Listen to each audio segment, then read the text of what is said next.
Welcome to the Bionicle Inspiration Series, or in this case, the Hero Factory Inspiration Series. That's right, we're the heroes from Hero Factory protecting your city.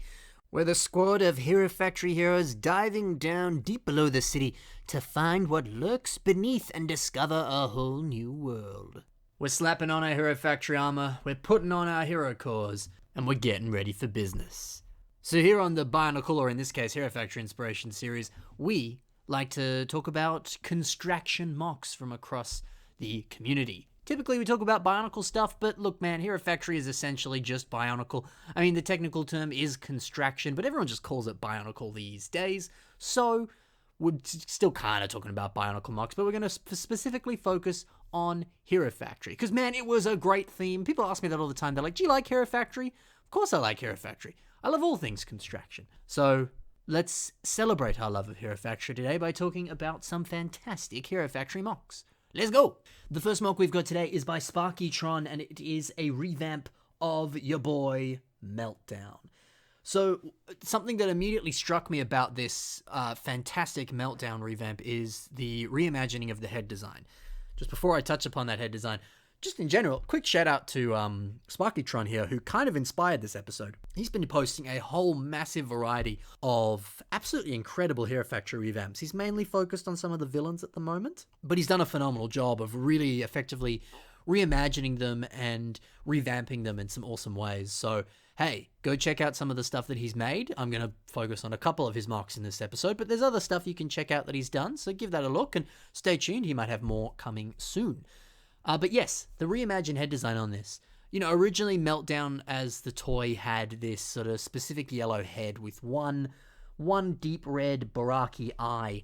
And it was a really cool custom, well not really custom, but it was a really cool looking headpiece that he had there. And I feel it was very key to the character, but I really like what Dylan's done here of just doing away with that head entirely. And instead giving him this almost sort of like B-movie brain in a jar kind of thing. Like it looks like he's got this massive brain, like so massive that it needs to be held in a jar. Like, I don't know, crazy things that you would see on all sorts of weird Saturday morning cartoons. And I love that. I love that idea because I think it's so key to Hero Factory. You know, Meltdown's name is Meltdown. You know, you look at other Hero Factory villains and heroes, you know? What's this villain's name? Firelord. You know? Oh, hey, that guy's pretty cool. He's got a rotor on his back. What's his name? It's Rotor, you know? Or it's like, I am the Black Phantom. You know, like it's crazy dumb names, but that's what makes it cool, you know? It's in the same way that like Maxilos and Spinax, you know, the fabled Maxilos or the evil Makuta, you know, names that like feel like they're more like Shakespearean or operatic because they have this just gravitas to them. And then you have names like Von Nebula, you know, which is not a knock with those names. I adore them. But they're in such a different kind of genre to that of Bionicle, you know. It's more B-movie, Saturday morning cartoon versus, yeah, like I said, a more sort of operatic, very serious villain, you know. And so I love that Dylan is very effectively leaning into that. Just with the general aesthetics of this guy here, giving him this crazy weird head. He's got tubes and all sorts of craziness like pumping out of him, really playing on the Meltdown concept. It's very great. But yeah, it reminds me of all sorts of weird craziness. And that's certainly an aesthetic or like TV shows or different things that you could really be drawing inspiration from if you are designing a hero or a villain from Hero Factory.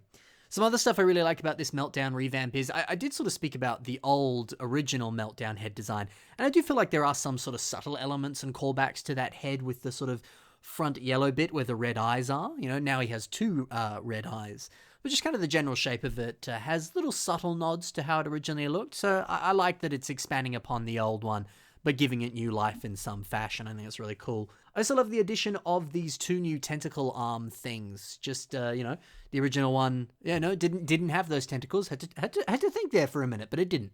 And again, I like that. It kind of reminds me of Doc Ock, but you know, it's not. There's a whole bunch of different characters that have tentacle arms, but I guess it kind of leans into the elements of Doc Ock being like a mad scientist who developed limbs to help him with his, you know, his science and his work. And I feel like Meltdown could be something fairly similar to that. Like, I don't know if there was Alright, I'm pausing the episode. I'm going to check out the Hero Factory wiki. What is Meltdown's story? Let's find out. Is he a mad scientist like Doc Ock? Did he give himself crazy radiation powers? Does he need tentacle arms to help him with his work? Pause it and I'll get back to you. Okay, so the wiki is not hugely specific. I'll read you little bits here. It says, since his creation, Meltdown became one of the most destructive robots alive. Dang. The dang is not a part of the wiki. That was just my thoughts. In his crime spree, he destroyed a major city, sabotaged an iridium mine, I didn't realize this was Borderlands 2, and committed numerous thefts and assaults. Because of these delinquencies, Von Nebula recruited Meltdown into his army of criminals. Nice job, that's the way to get a career. Don't. That is a lie. Don't blow things up, it won't get you a career. And then it says this quote, which is probably one of my favorite quotes, and it says, "Well, I've done what I need to do. All in a good day's work, eh? Au revoir." So apparently he's French. Didn't expect that. So I don't really know how that feeds into the fact that he has multiple robot arms. But he said all in a good day's work. So maybe, he's doing some kind of job that requires multiple arms. I don't know, it seems like he's just a murder robot, So look, there's no strong justification for why he has robot arms. But hey, you don't always need justification to put something on a mock. It's nice when you can, but sometimes it just looks nice and kind of fits with this evil robotic flair that he has. So hey, that's cool. If it makes you happy, put some extra robot arms on something you're revamping, cause why not? So yeah, that's Meltdown, the French evil robot that we have now learned. He's cool. He's really cool. This is a fantastic revamp, a really great way of reimagining the character. Some phenomenal work.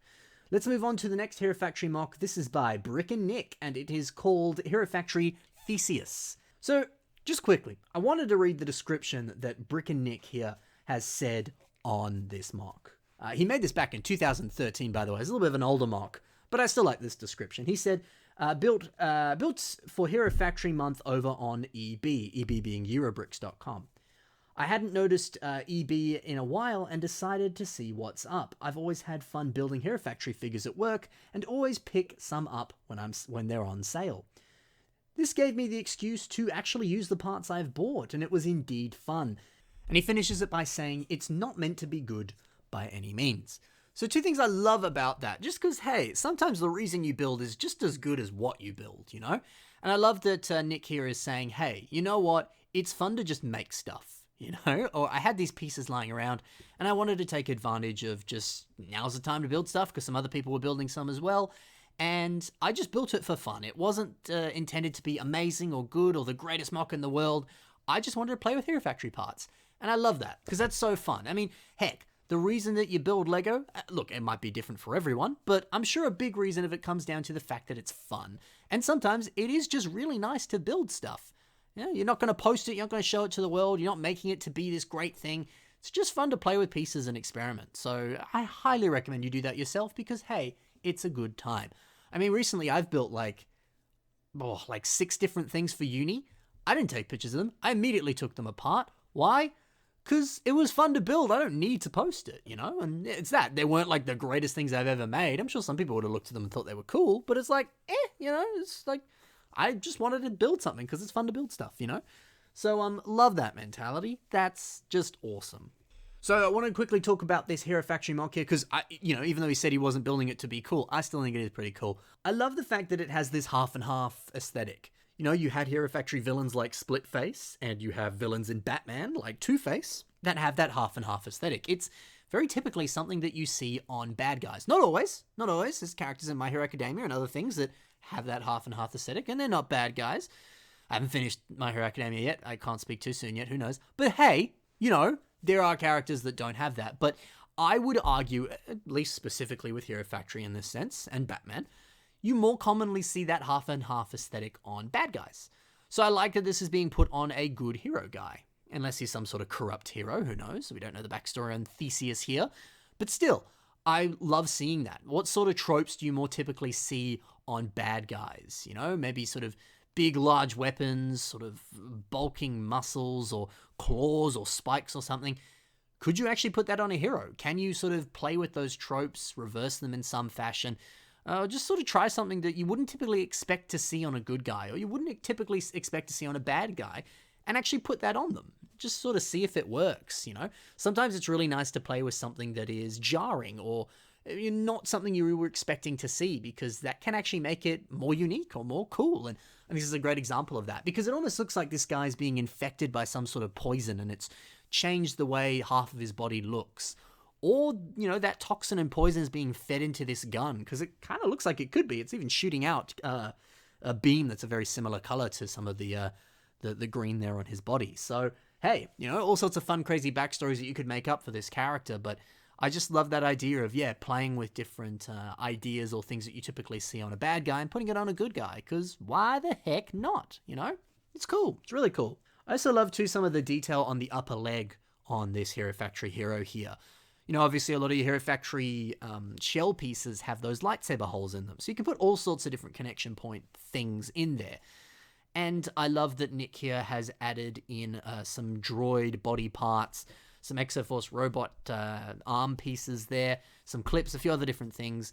And it's just a way of just adding in a little bit of extra detail, just buffing it up ever so slightly, introducing another color to it, just adding that slight extra pop of detail. It's very nice. So yeah, honestly, I really enjoy that, because Hero Factory armor looks nice on its own, but if you can find a way of buffing it out, armoring it up even further, it can look even cooler. So something to consider, that's for sure. And he's also got a rubber band thrown in there at one point as well, you know. Often seeing people playing with rubber bands. Well, I say often, it's not hugely common, but it's something we've seen before. But I think it's always something that's just a fun thing to do. Play around with some of those official LEGO rubber bands, or some non-official rubber bands there, and just put them on in subtle ways just to see how you can get an extra pop of color, detail, or just introduce something fun onto a mock there, because, hey, it's pretty cool. It's pretty cool indeed. Those little things, they go a long way. So I think this is a very original, cool-looking hero of a fairly simple construction, but hey, that's the point, because it's fun. It's really cool. Now let's go to a very cool Hero Factory mock here. This is by Sawyer, and it is a revamp of Speeder Demon. So there's a lot of really cool stuff going on with this revamp of Speeder Demon. The first thing I love about it is the fact that he is very stout, very tiny. Now, you know, often in a lot of, we spoke before about like Two-Face and Batman and stuff, you can look at a lot of villains from all sorts of pop culture and media, and they often have a very large psychology to them. You know, why they do the evil things they do, what's their backstory. Sometimes you can even relate to the villains in some fashion, and that's when it gets scary and they become really cool characters. So I kind of like the idea that Speeder Demon here is a really short dude, so much so that he has to compensate and have this crazy weird bike to make himself feel a bit bigger or stronger, you know? Maybe I'm sort of forcing a story onto that, but I also kind of like that idea that he's kind of got like that short man syndrome, and he's kind of like, no, I'll cut you, don't make fun of my size, you know? It's just a fun little character like trait, you know? I don't know if that was a deliberate choice or not, but I still think that's kind of fun. And hey, you often see villains being very large, towering, strong, menacing. It's kind of refreshing to see a villain that's a little bit more sort of small and stout, you know? Why not? So again, a really fun thing to just kind of play with those expectations there. I think that's fun. So the bike itself is really cool. The fact that it is this mono-wheel bike instead of being a typical motorbike like it was in the original set. I really like that idea. I think it's very creative, very unique, very original. But let's go back to Speeder Demon, actually. There's some poses here where he's doing crazy, weird, like, kicks and flips and all sorts of awesome poses. And, you know, we go back to the original name, which is another ham-fisted B-movie name, which I love, Speeder Demon. And, you know, it implies that he's super fast, super speedy, and a bit of a demon evil dude, you know? And, you know, when that was the name of the set, I went, oh, it's because he's on a bike, right? He speeds past and does evil stuff to you. Why not?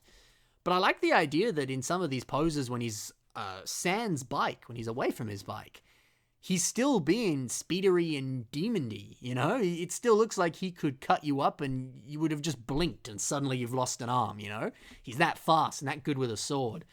So I love that idea of really, really playing with the name and finding a way to tie that into the creation of the mock and the design of the mock overall. I love that idea.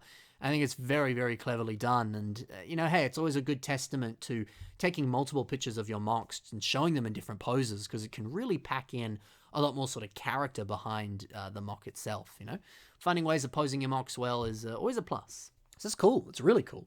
Another thing too, I love his mask shoulder pads there, using those old Turaga Onawa masks in lime there. They work well as little shoulder pads. Masks, actually, I think work very well as shoulders. So, hey, if you've got some masks lying around, that's a great way to use them. He also uses some of the Hero Factory or Glatorian hand pieces there. Those ones specifically are the Hero Factory ones because they have the 5 fingers.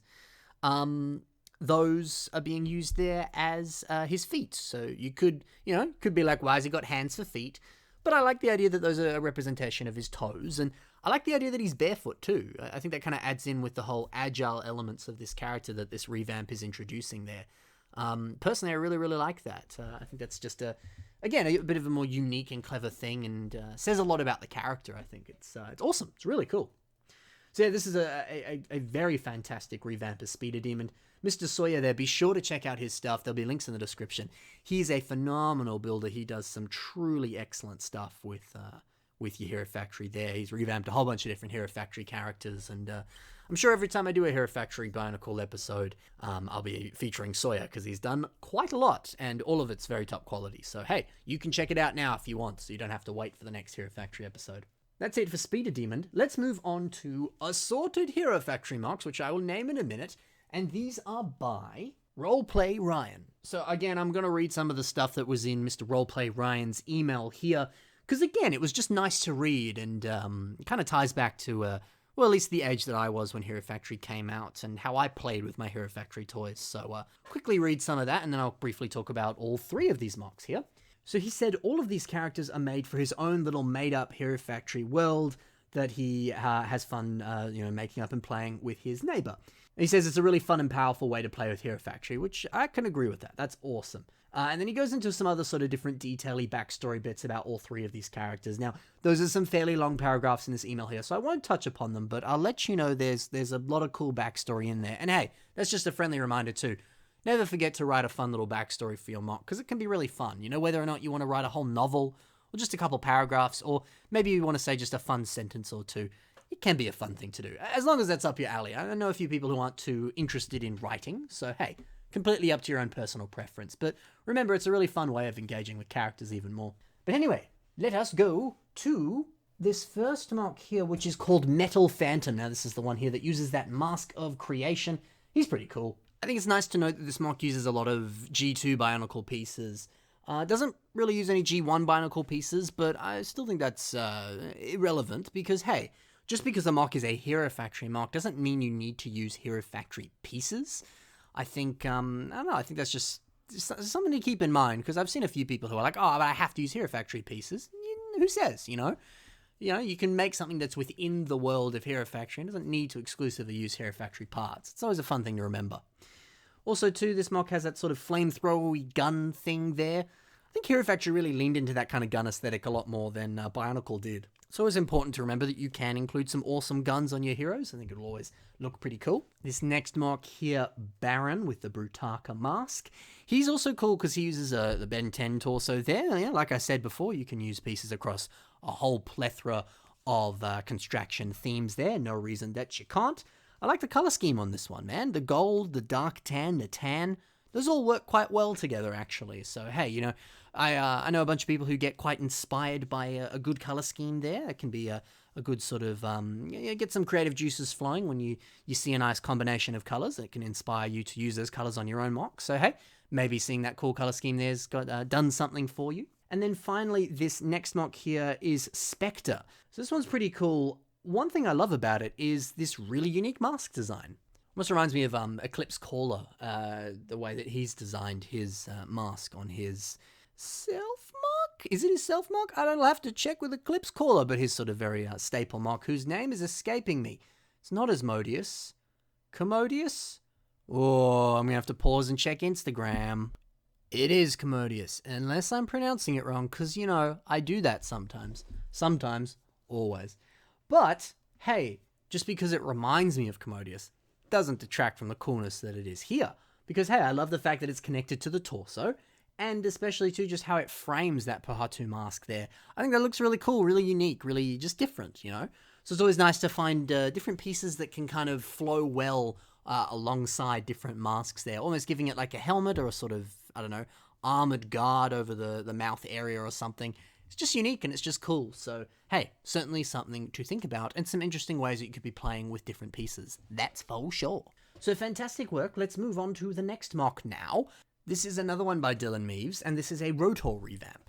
So I said I'd cover a couple of Dylan's mocks here because, I don't know, I just really love what he's done, man. I think it's super cool. I think he's really reimagined these characters in some fantastic ways that really pay homage to the original, but also are just super different, super new. It's really cool. It's really, really cool. So hopefully it inspires you and into building some of your own Hero Factory mocks, but let's talk about this Rotor revamp. So what I love so much about it is, well, the original Rotor had 2 black Brutaka blades as its rotor blades, but here instead he's used some helicopter rotor blade pieces, stumbling over my words, from some Technic sets.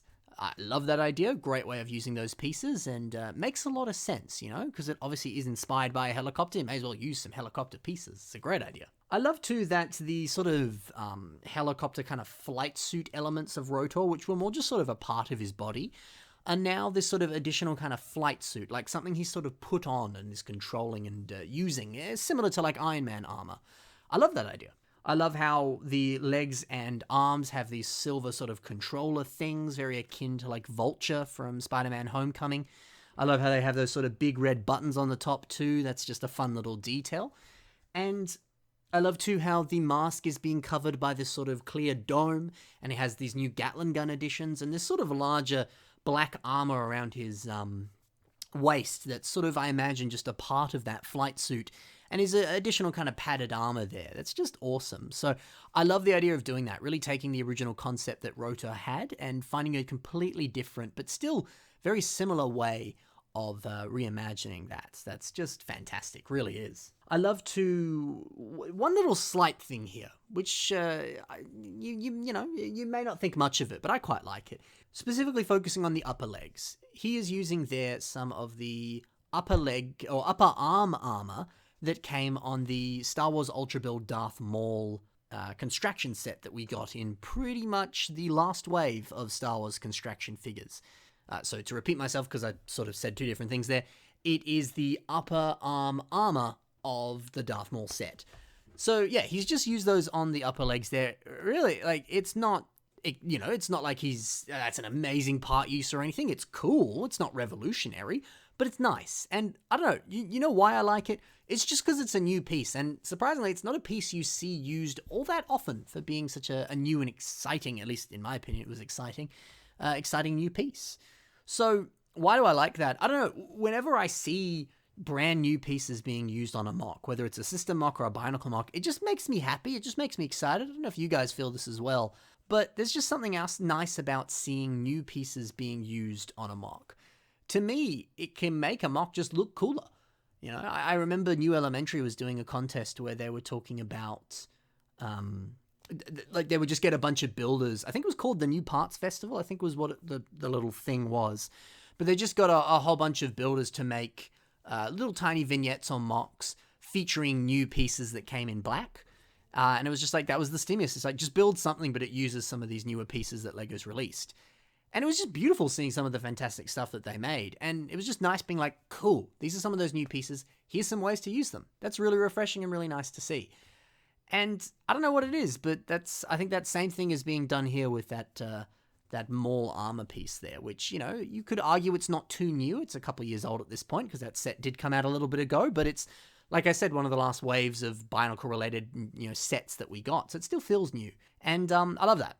I just love that. So yeah, if you can find ways of putting new Bionicle pieces or just new system pieces into a mock, do it. Because, hey, if people are like me, they'll look at it and think it just looks cool. Because, hey, that's that cool new piece. There's a way I could use it. So yeah, always pay attention to your new pieces. See the cool ways that you can use them.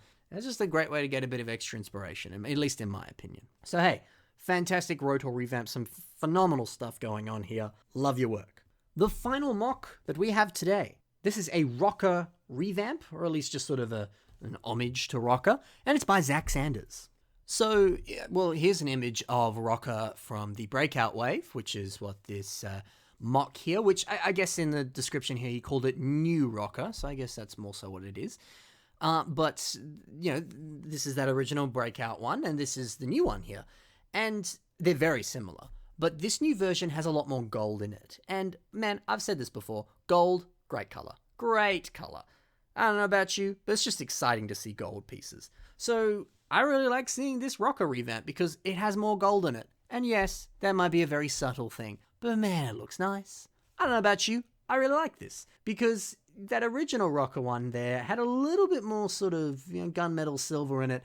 And this one, yeah, it still has a bit of gunmetal and silver thrown in there, but it's a little bit more subtle. And yes, it's nice to do like we saw with Dylan, revamp a classic character and totally reimagine them. But sometimes it's nice to just revamp a character very subtly. Like this here. Buff out the legs, slightly change the weapons a little bit, put a little bit more gold on, that's it. Otherwise, it's basically the same thing. But it still looks really nice. I remember when I was a bit younger and Bionicle had ended, which I think was 2010, wasn't it? And we got these Stars characters, and I bought Stars Gresh, and I got my original Gresh toy, and I combined the two. It's a very, very subtle revamp, but it was just like, hey, I want to put these two together, let's see what we can come up with. And it was fun. It was really cool. It was really enjoyable. And still to this day, I have that mock built, actually. It's upstairs in my room. That's right. But yeah, man, there's something really fun in just doing a very subtle, very slight revamp to a character. Don't have to do much, nothing fancy, nothing schmancy, but it looks good, And this is a great example of that. Putting a bit more gold in, it's good. It's very good. I just did a chef's kiss, but there you go. You can hear it this time. It's nice. It's really good. It's really good. Little subtle stuff goes a long way. That's what I say. So hey, that's it for a whole bunch of Hero Factory mocks in this episode of the Bionicle / Hero Factory Inspiration series. If you liked the mocks that you saw in today's episode, check the links in the description. You can see even more pictures and even more stuff from those builders there. The links are in the description. Be sure to check them out. Additionally, in the description is the submission email. It's also on your screen right now. If you want to submit some of your own mocks to the show, you can do so. I had 2 submitted mocks in this episode. Always like to put 1 or 2 or more in every episode of the Bionicle Inspiration series where I can. So submit away. I just need images. If you want to put any sort of description or names or things in there, feel free to do so. It's completely up to you. There's not really any set rules with what needs to be in the email, but it must be through that email. And bear in mind, I get a lot of submissions, so your patience is key, but I do my best to put all the things that are submitted on the show. But of course, that takes time because there's a lot of submissions. Yes, but don't let that discourage you. Submit anyway, I'll find it, I'll like it, and I'll put it on in time. Additionally, in the description are links to my social media as well, so if you want to see some of the other stuff that I've got going on, you can check it out over there. Hero Factory stuff. Hey, I wish we had some sort of festival or something for Hero Factory. I wonder what I mean when I say that. You should wait, because things are coming, things are brewing, so stay tuned to social media and you'll find out. Anyway, what am I talking about? I don't know. Let's end the episode before we get too specific. Okay, thanks. Bye. Secret.